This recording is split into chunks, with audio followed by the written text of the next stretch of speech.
फक्कड़ news. नमस्कार, मैं हूं राजाराम त्यागी और आप देख रहे हैं फक्कड़ न्यूज। बहुजन समाज पार्टी की मुखिया और उत्तर प्रदेश की चार बार की मुख्यमंत्री सुश्री मायावती ने आरक्षण के मुद्दे को लेकर बुलाई प्रेस कॉन्फ्रेंस।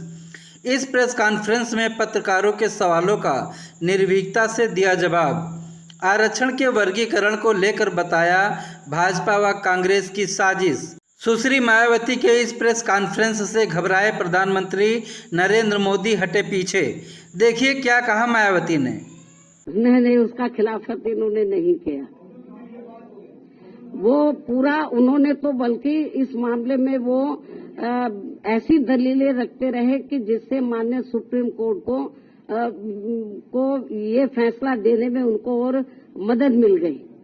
चाहे तो कांग्रेस की ओर से वकील खड़े हुए या सरकार की ओर से खड़े हुए हों, इन्होंने एक प्रकार से माननीय सुप्रीम कोर्ट की मदद ही की है इस मामले में। तो इससे जाहिर हो जाता है कि इनकी इंटेंशन सही नहीं है और ये लोग एससी और एसटी को जो रिजर्वेशन मिल रहा है इसको सीधा खुद ना खत्म करके माननीय कोर्ट के जरिए, जुडिशरी के जरिए ये इसको खत्म करना चाहते हैं और इसमें ये लोग काफी हद तक कामयाब भी हो गए हैं और हमारी पार्टी इसको लेकर बड़ी चिंतित है।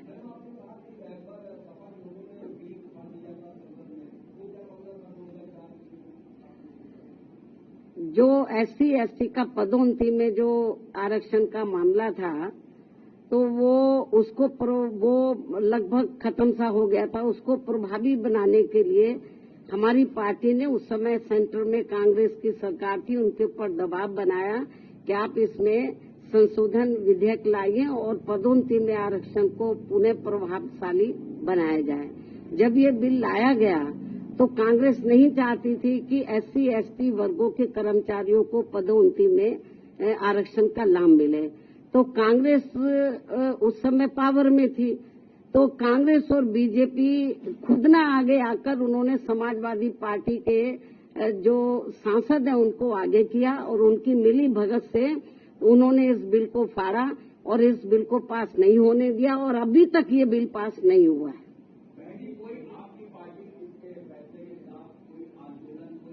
नहीं, अभी आंदोलन मैं आपको जो बताया ना कि हम लोग तो बीजेपी कांग्रेस को ही कोस सकते हैं क्योंकि इनके वकीलों को सही पैरवी करनी चाहिए थी, सरकार को सही पैरवी करनी चाहिए थी।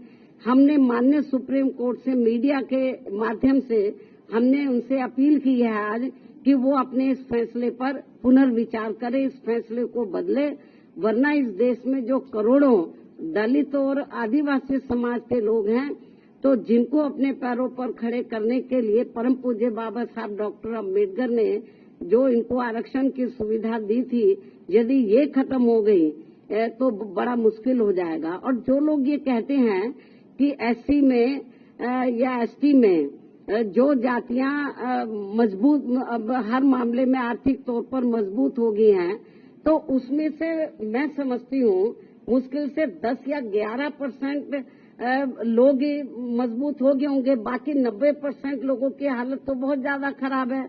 लेकिन माननीय सुप्रीम कोर्ट के इस फैसले से जो लगभग 90% लोग जिनको अभी आरक्षण की जरूरत है तो वो तो और ज्यादा पिछड़ जाएंगे, उनको ये आरक्षण अब मिलेगा नहीं। इस निर्णय के अनुसार यदि उन जातियों को निकाल दिया जाएगा, बहुत बुरा हुआ है ये।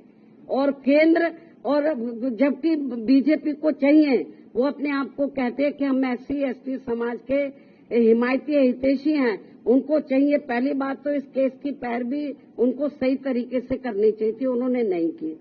जो 9-10% जो जाटव या इसे मिलती जुलती जातियों की स्थिति, आर्थिक स्थिति सुधर भी गई है, लेकिन समाज में तो आज भी जातिवादी लोग उनको पुराने नजरिए से देखते हैं, जात पात तरीके से देखते हैं। इसलिए अभी इन सबको रिजर्वेशन की बहुत ज्यादा सख्त जरूरत है। नहीं, अभी ये तो माननीय सुप्रीम कोर्ट को बताना चाहिए था ना, हम लोग तो नहीं करेंगे। सुप्रीम कोर्ट ने कोई इसका पैमाना अभी तय किया नहीं है। बहुत ढुलमुल ये जजमेंट है और इस तरीके से इसकी आड़ में राज्य सरकारें जो SC/ST को अभी तक रिजर्वेशन मिल रहा है इसको बिल्कुल निष्प्रभावी बना देंगी, ना के बराबर इसको कर देंगी, लोगों को कोई इसका लाभ नहीं मिलेगा। नहीं, हमारे को तो उन्होंने कब बुलाया ही नहीं, जबकि हमारी पार्टी इनके लिए लड़ाई लड़ती रही है। हमको भी बुलाते तो हमारी ओर से वकील जरूर जाता।